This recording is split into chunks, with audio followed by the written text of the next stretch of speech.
Welcome to the deep dive. Our mission, as always, is to take a stack of complex sources and really pull out the sharpest, most important insights for you.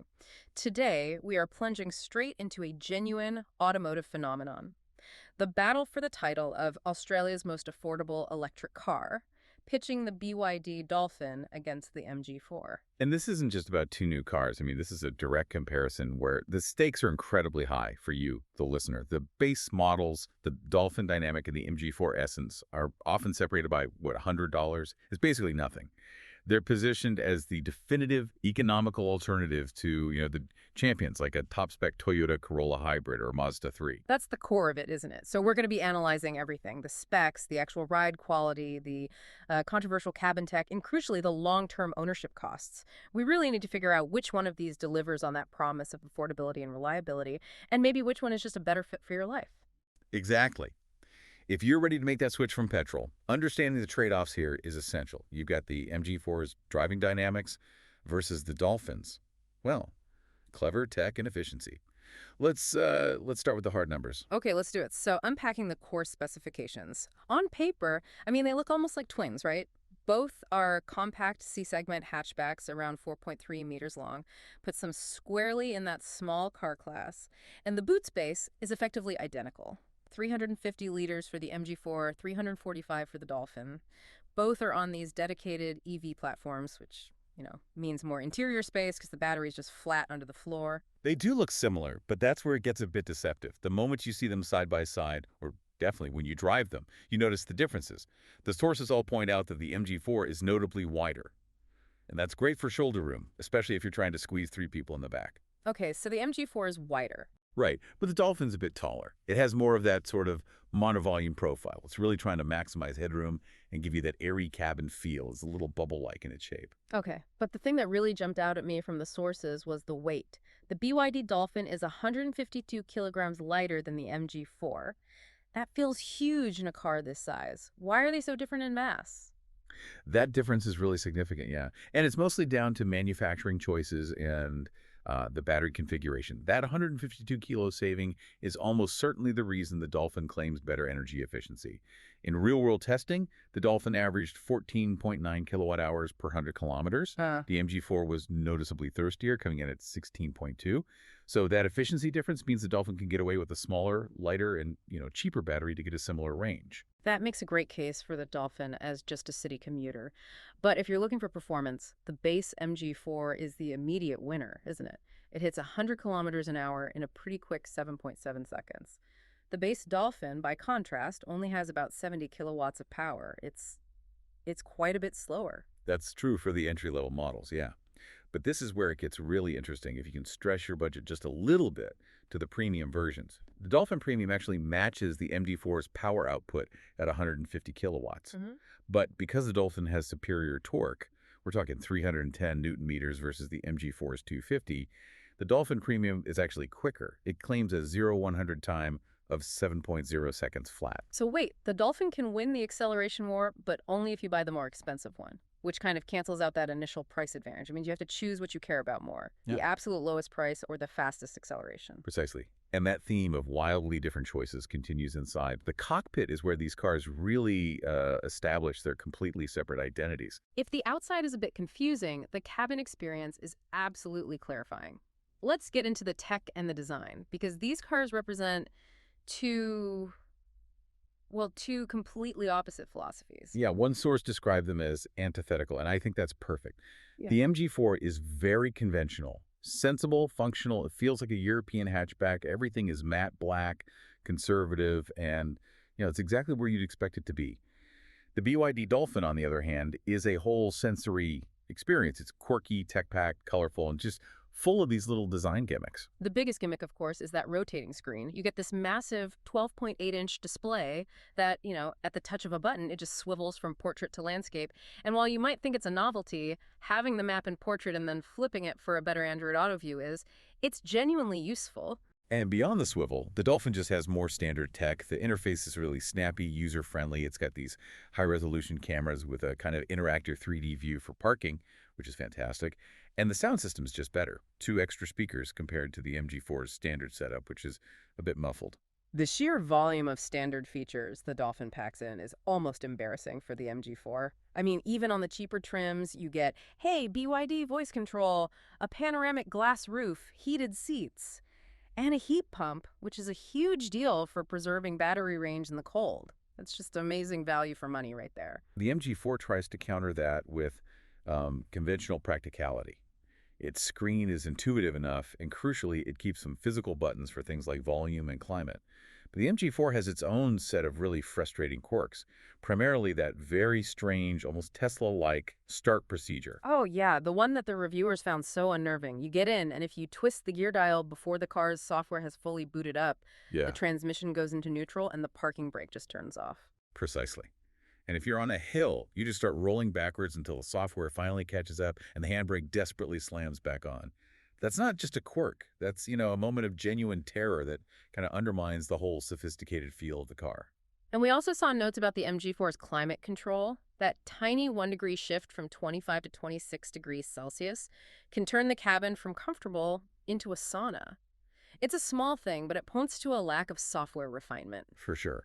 On basic practicality, the Dolphin does edge ahead in the back seat. Passengers get 2 USB ports and a proper fold-down armrest. Mhm. But, and this is a big but for both, they frustratingly lack even a space-saver spare tire. Which is a major point to consider, especially when we get to driving dynamics and road feel. This is where the MG4 absolutely pulls ahead, isn't it? It's the car you'd actually want to take on a longer trip. This is the biggest difference between the two. The MG4 is all about driving enjoyment. It has a rewarding chassis, the steering gives you good feedback, it feels light and nimble. It's engineered to feel just like a really well-sorted European family car, like a Ford Focus or a VW Golf. It's composed and familiar on a winding road. And the Dolphin seems to have aimed for a completely different target. Comfort, almost to a fault. The sources describe the ride as soft, kind of wallowy, with very little body control when you push it. It's great as a quiet city commuter, but out on the open road, the steering feels light, a bit sticky, and just unnatural. You're always making little corrections. And here's where those initial cost savings on the Dolphin become a bit clearer. And it could lead to future costs for you as a buyer. The tires. The Dolphin uses Linglong Comfort Master tires. And the testers noted they break traction a bit too easily under acceleration. This suggests that the moment you upgrade to that faster Dolphin Premium, the tires will immediately be the weakest link. A smart buyer should probably budget for a set of Continentals or Michelins. That's a fantastic piece of insight. Saving money on the car might just mean spending it later on better rubber. The MG4, in contrast, comes standard with quality Continental tires. It just shows where their priorities are. You also see that refinement difference in the brakes. The MG4's brake pedal feels natural and easy to modulate, dull fens and mushy. There's a really clumsy blend between the regenerative braking and the physical brakes. It makes the MG4 feel much more predictable. Okay, let's talk charging, because this really determines if the car is a city machine or a credible road tripper. And for public fast charging, the MG4 is the clear winner. Absolutely. The MG4 offers significantly faster DC charging. It can peak at 140 kilowatts. This means a 10 to 80% charge can be done in a very quick 26 minutes. That kind of speed is essential for long-distance driving. The Dolphin, sadly, is much slower. It peaks at around 89 kilowatts, so you're looking at a full 40 minutes for that same charge. So if you're planning regular long-haul trips, it's the MG4, no question. However, and this is a big however, the Dolphin completely flips the script for home charging. It is superior. It has an 11 kilowatt AC charging capacity compared to the MG4's cap of 6.6 kilowatts. Okay, for our listener, can you just clarify why that 11 kilowatt number is such a big advantage? It's a major technical difference. Most homes have single-phase power, which is limited to about 7 kilowatts, so the MG4 is fine there. But many modern or upgraded homes in Australia have three-phase power. And if you have that and the right wall box, the Dolphin can charge at that full 11 kilowatts. That dramatically cuts down the time it takes to recharge fully overnight. For home charging convenience, the Dolphin wins. That makes perfect sense. So the MG4, the fast-charging road tripper with a great chassis, and the Dolphin, the efficient city commuter with faster home charging and a tech-rich cabin. Now for the ultimate question, the 10-year outlook, reliability and true economy. Right, and this is maybe the most crucial part for an affordable car. Both of them absolutely save you money over a comparable petrol car like a Golf. When you factor in fuel, insurance, servicing, the savings are huge, especially if you charge at home. But if you plan to keep the car for a decade, the battery chemistry is vital. So lay out the difference for us. What are the two chemistries being used here? The BYD Dolphin uses lithium iron phosphate, or LFP. It's what they call their blade battery. Think of the LFP battery like a sturdy work boot. It's heavy, maybe a bit dense, but it's incredibly robust and durable. This chemistry is very resilient. You can frequently charge it right up to 100% without really worrying about degradation. It suggests excellent longevity over 10 years of hard use. And the MG4. The MG4 uses NMC, or NCA chemistry, nickel manganese cobalt. This is more like a high-performance running shoe. It's lighter, more energy-dense, which is why it gets better range figures, but it's a bit more delicate. It's more sensitive to sitting at 100% charge or being in high temperatures. To keep that battery healthy for a decade, you'd want to limit daily charging to around 80%. It just requires more careful management. Which makes the Dolphin's 8-year, 160,000-kilometer battery warranty a real show of confidence in that LFP chemistry. But the MG4 has a stronger overall vehicle warranty, right?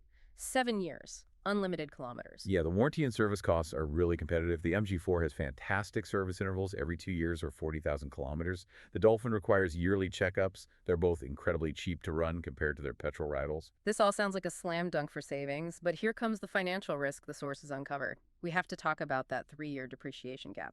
This is the shockwave moment.